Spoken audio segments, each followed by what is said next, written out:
The state's top health officials are calling it an overdose epidemic. And if you think it can affect you or someone you love, think again. We need to help people understand that the people who are dying are their brothers and sisters and mothers and fathers and friends and family. Whether it's street drugs or prescription medication, Rhode Islanders are dying from overdoses at one of the highest rates in the country. The problem has gotten so bad, the state today issued new regulations on overdose treatment and prevention. Tonight, we're uncovering what else is being done to save lives and what you can do if you think a loved one is at risk. Let's get right to Shantae Lands with a story you'll see only on Eyewitness News tonight. 27 Rhode Islanders have died of a drug overdose this year alone, according to the Department of Health. That's nearly one death every single day.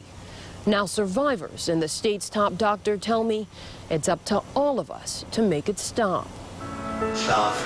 They were almost statistics. All I remember is blacking out. A nurse found me blue and unresponsive. I stopped breathing. I prayed to stop using and for God to take my life. It's an epidemic that cuts across age, class, race, and gender. If somebody wants to find drugs, prescription or street narcotics, it's very easy to acquire anywhere, in almost any neighborhood in Rhode Island. Recovering addicts Dennis Dutra, Amanda Bradford, and Dana Healy tell us they want to keep others off the path that almost killed them. So many people are out there living the same way now, and they don't have to. That same message is echoed by state police and the Rhode Island Department of Health, who called an emergency press conference after a series of overdose deaths last month. It's nationally a problem. Dr. Michael Fine tells us there's no easy answer.